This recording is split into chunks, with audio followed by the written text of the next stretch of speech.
तो चलिए बिना किसी देरी के आज के इस बेहद दिलचस्प विश्लेषण की शुरुआत करते हैं।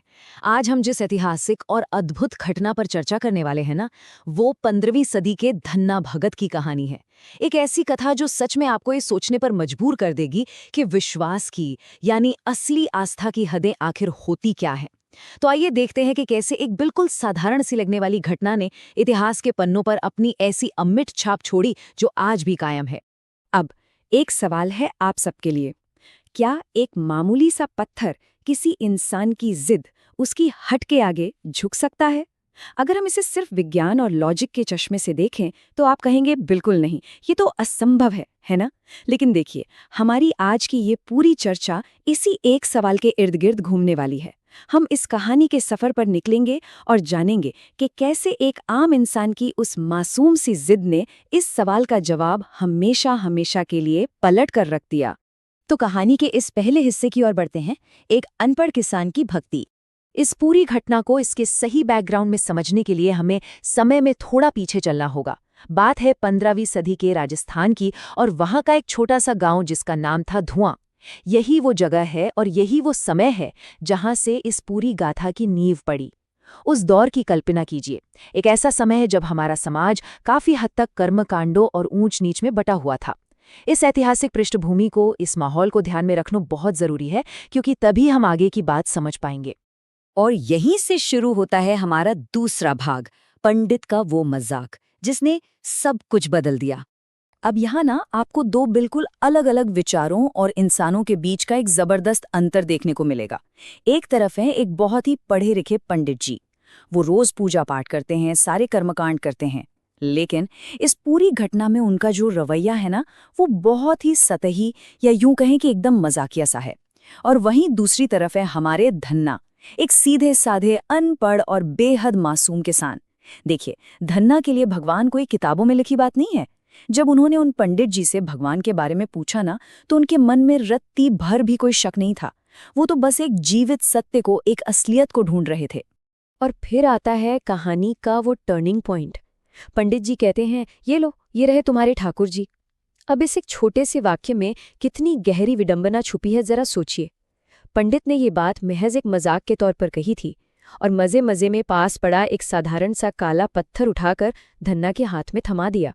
सच कहूं तो पंडित को दूर दूर तक इस बात का अंदाजा ही नहीं था कि उनका ये छोटा सा मजाक आगे चलकर किस ऐतिहासिक और आध्यात्मिक तूफान को खड़ा करने वाला है। चलिए, अब हम इस घटना के तीसरे पड़ाव पर आते हैं, धन्ना का वो 7 दिनों का कठोर व्रत।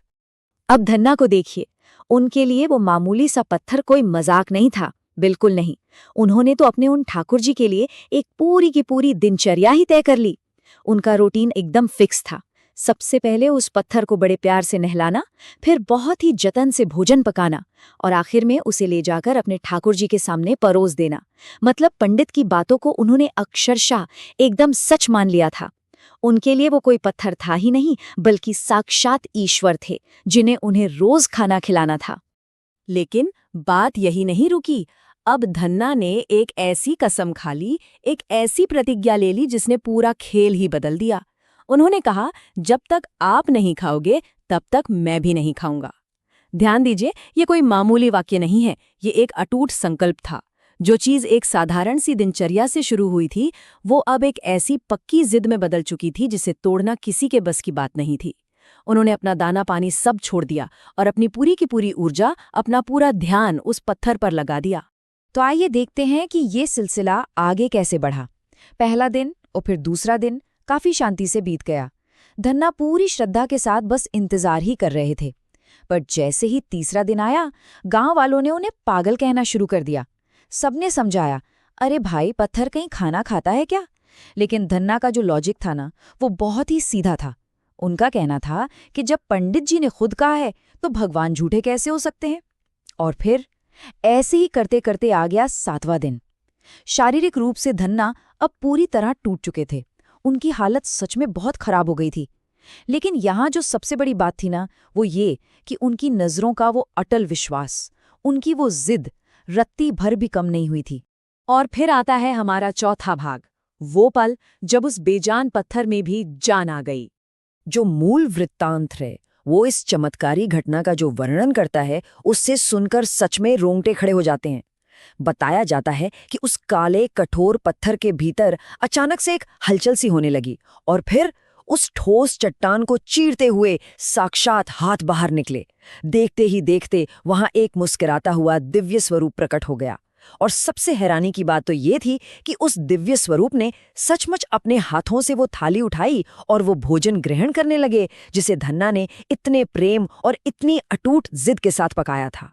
ये वो पल है जो बहुत ही खूबसूरती से इस बात को साबित करता है कि सच्ची आस्था में आखिर कितनी ताकत होती है।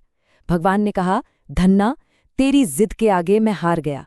इस एक लाइन का जो मतलब है ना, वो बहुत ही गहरा है। ये दिखाता है कि एक असीम सर्वशक्तिमान दिव्य शक्ति ने भी एक साधारण से इंसान की उस मासूम और कभी न टूटने वाली प्रतिज्ञा के सामने अपने घुटने टेक दिए। ये किसी बहुत बड़े ज्ञान या भारी भरकम कर्मकांड की जीत नहीं थी। ये तो बस एक शुद्ध, पवित्र हठ की जीत थी। अब जरा उस पंडित के बारे में सोचिए। जब इस चमत्कार की खबर उन तक पहुंची ना, तो दुनिया को देखने का उनका जो पूरा नजरिया था वो चकनाचूर हो गया। वो भागते हुए वहां आए और अपनी ही आंखों से उस असंभव से नजारे को देखा। उन्होंने देखा कि भगवान सचमुच उस अनपढ़ किसान के घर बैठकर खाना खा रहे हैं। बस पंडित जी सीधे धन्ना के पैरों में गिर पड़े और अपनी उस मूर्खता के लिए फूट फूट कर माफी मांगने लगे। जिस चीज को उन्होंने कभी एक हल्का सा मजाक समझा था, आज वही उनके सामने परम सत्य बनकर खड़ी थी। चलिए, अब हम इस चर्चा के 5वें और आखिरी हिस्से की तरफ बढ़ते हैं, धन्ना भगत की अमर विरासत। अब यहाँ जो बात सबसे ज्यादा ध्यान देने वाली है वो ये है कि ये कहानी समय के साथ महज कोई किस्सा या लोक कथा बनकर नहीं रह गई, बल्कि ये इतिहास के पन्नों में पूरी प्रामाणिकता के साथ दर्ज है। आपको जानकर शायद हैरानी हो, लेकिन आज भी राजस्थान में धन्ना भगत के कई श्रद्धेय मंदिर मौजूद हैं जो उसी महान घटना की गवाही देते हैं। और इससे भी बड़ी बात बताऊं, उनके जो आध्यात्मिक वचन हैं, उनकी जो वाणियां हैं, वो सिखों के पवित्र धर्म ग्रंथ श्री गुरु ग्रंथ साहिब में आज भी आधिकारिक तौर पर दर्ज हैं। उनकी उस एक मासूम सी भक्ति ने उन्हें इतिहास में हमेशा हमेशा के लिए अमर कर दिया। तो अब इस पूरी चर्चा को समेटते हुए हम आपको एक बहुत ही गहरे सवाल के साथ छोड़कर जाना चाहते हैं। आखिर सबसे ज्यादा ताकत किस चीज में है? क्या उन बौद्धिक और किताबी कर्मकांडों में जो वो पंडित किया करते थे, या फिर आस्था के उस बिल्कुल शुद्ध, जिद्दी और अटूट विश्वास में जो उस सीधे साधे धन्ना ने दिखाया? सच कहूं तो ये एक ऐसा सवाल है जो सदियों बीत जाने के बाद आज के इस दौर में भी उतना ही प्रासंगिक है। इस पर अपना थोड़ा समय निकालकर गहराई से विचार जरूर कीजिएगा। हमारे इस विश्लेषण का हिस्सा बनने के लिए आपका बहुत बहुत धन्यवाद।